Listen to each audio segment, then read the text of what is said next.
以担任国家公园荣誉警察为荣的刘老，是指要捍卫台湾的野生动物。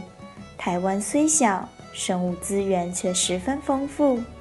然而富饶的大地之母正无声地啜泣。